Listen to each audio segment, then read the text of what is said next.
万一百花齐放有名额，杨紫铜牌，杨超越金牌，贾玲领主。对比不同题材的电视剧，减压效果会更自然。这肯定是一个娱乐性的戏剧表演，有一些休养生息的电视节目和一些令人沮丧的电视节目。尽管如此，绝大多数的戏剧表演都是为了开玩笑，无论是露天的竞争表演，还是演播室的轻松会议，环境的中心是宽松可爱的。所以在接下来的几年里，一大批艺人进入了戏剧表演圈。戏剧表演的小酒馆被浸泡了一段时间，并非没有原因。他急于赚钱，但也能在短时间内刷脸。谁不会被一个体面的开放机会所吸引？话虽如此，有戏，也不是每个人都能在这个市场上成名。几位艺人会在剧中的角色养成后回队忙活，粉丝们觉得他们已经看不下去了。他可以跟上优秀的电影和电视作品，也可以给节目带来乐趣。剧中搞笑小姐姐排名，杨紫的名字会出现。杨紫一般旺盛，特别擅长暗战，杨超越时常遭厄运，冲击力十足。小明星出道，入行时间长，性格偏向性格外向的杨紫。我也曾在媒体上经历过童年，无数次长期参与戏剧表演。我年轻时有点装模作样。他摇了摇头，走到了同伴天玉妈妈面前，气势磅礴，让天玉妈妈都有些发愣。随后成为圈内新时代的前辈，同时应对更年轻的时代。和我年龄相仿的工匠组织了《魅力调查员》中与黄子韬无可救药的相爱相杀共处的场面。说是被侵犯的兄妹，黄子韬称呼不当，气得没法解释。他说他经常对杨紫做的事情想得太多，但他的眼里并没有只有他。杨紫闻言连忙反驳，生怕他眼里只有自己。我实际上不同意，并且在让对方感到脆弱和有趣方面占了上风。拥有一流应变能力的猴子以艺人的身份来到这个世界，所以在秘密游戏中行动的能力享有巨大的利益。我的同伙忍不住笑了起来。无论如何，他可以声称自己是无可指责的。与杨紫形成对比的是，人称锦鲤的杨超越，在他的职业生涯中异常出色。从小白到家喻户晓的小花，很多时候他都在戏剧表演中受到了神灵的偏袒。首先，在创造101期间，我放下并摔下了支撑板。从那时起，我在疯狂20中把帐篷吹到被遮住，然后去离谱测试。一上来就被秦昊这个老狐狸给骗了，一脸认真的把金币都给了他。于是他给自己放了一个，让自己成为金币最少的那个。越是不幸，影响就越疯狂。贾玲容貌可人，口齿伶俐。她和陈腾的同谋支持艰苦的计划，这和她完全不一样。最后，我想问一下，谁是剧场版中流量最高的笑话艺术家？那个联系应该是贾玲，有一张受宠的脸。随着后期吃的胖了一点，越看越可爱。凭借着纯熟的舞台洞察力，知道如何用媚眼抢到梗，贾玲自得其乐。在唤醒陈腾的同时，黄渤的电影也会胜过你，最终成为家喻户晓的场景。作为参与的大帮凶，他和陈腾在中可以说是撑起了大半边天。不管节目编排是否极其正常，游戏已经很久没有改动了。然而，在有2个人在场的情况下，评估仍然可以放在其他人面前。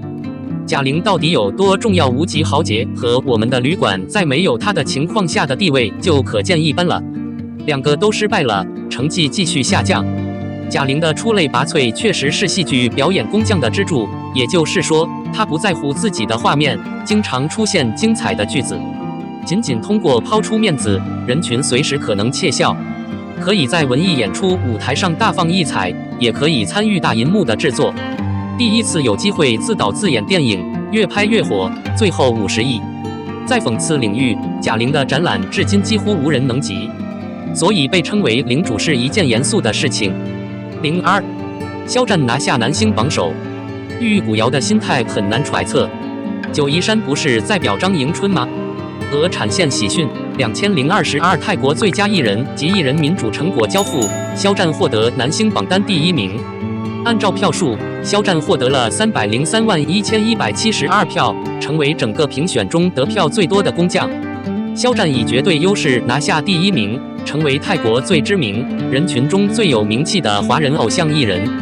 兔兔加长版近期开播，肖战展现出不懈的进取之力，影响力不断扩大。这让小新记住了鹅生产线的新年好消息。他只需要12秒，但他确实排在了榜单的第1位，而且阅读量要幸运得多。从代表到陪伴，性格的转变激发了无数网友的兴趣。这是鹅厂协议充值的介绍吗？或者说肖战接下来的戏是不是另有安排？肖战新安排被过度传播，网友不信任。网民们在每天上下班的路上看够了路透社，于是玉骨遥剧透送上。连续2天肖战与任敏的缘分，肖战看任敏的话题引发无数网友审视玉骨遥要通关了吗？九嶷山连迎春都没有表彰，小新估计离电信还有点远吧。期待一个光庆材料，或许你可以想想全限号的风度是什么。不管玉骨遥什么时候能通，危险系都适当介入。22年过去了，小新一直有很强的实力，直觉肖战的过程要打开另一半。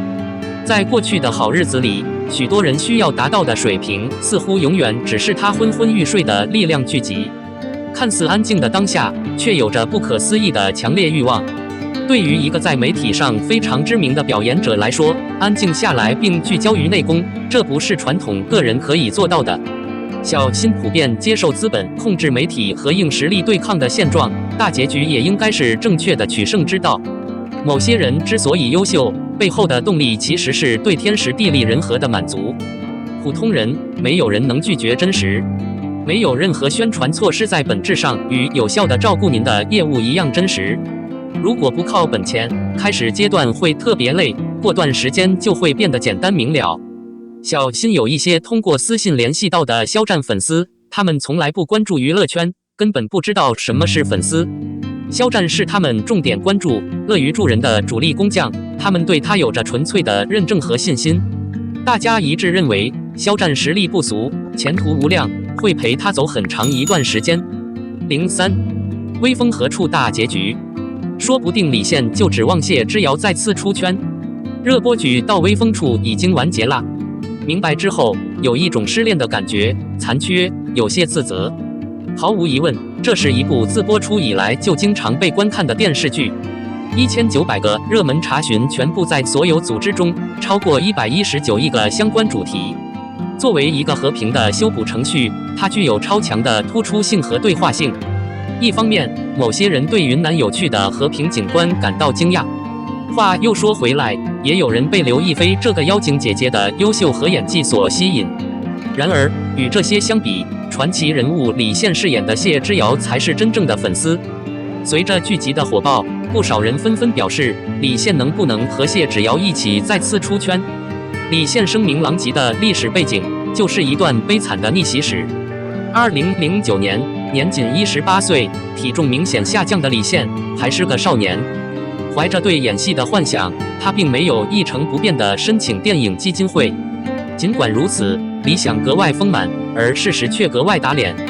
重考1年后，他考入了北京电影基金会，与他一起被录取的还有年轻的杨洋子和张一山。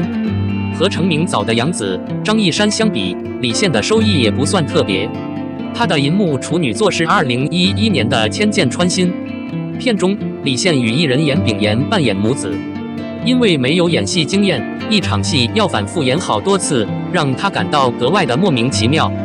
好在最后的结局并不可怕，李现的表现也很惊人。不管怎样，媒体铺天盖地的送礼，他很快就陷入了无片可拍的残酷现实的窘境。很长一段时间，他都担任配角和模特。令人惊讶的是，《幸福大本营》的外景被砍掉了。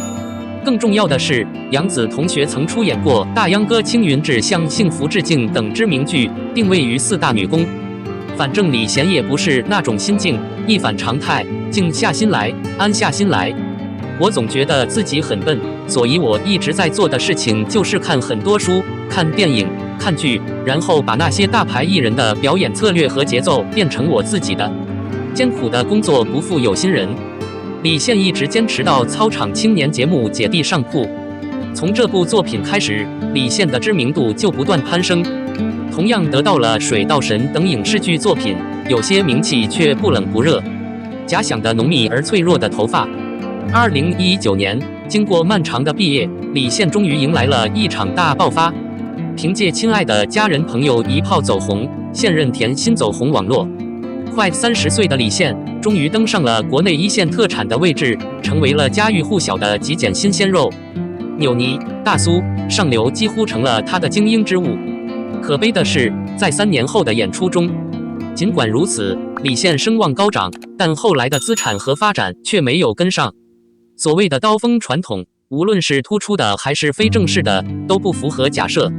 很显然，很长一段时间里，李现的恶名似乎有增无减。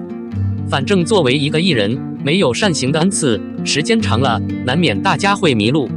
很棒的是，他没有定期去戏剧表演来获得舒适感，也不依赖于情绪宣传。他通常玩弄他，并致力于专注于表演。一直到去风口，李现都把重心放在了自己身上，既不是霸道总裁，也不是妩媚动人的小洋娃娃。他有一个有点基本的外表，接近这个人的性格和吸引力，并且扮演一个本科生。他回到敞开大门开始创业，与众不同。他放纵、规律、流畅的演技给人一种爽朗、基本、准确的感觉。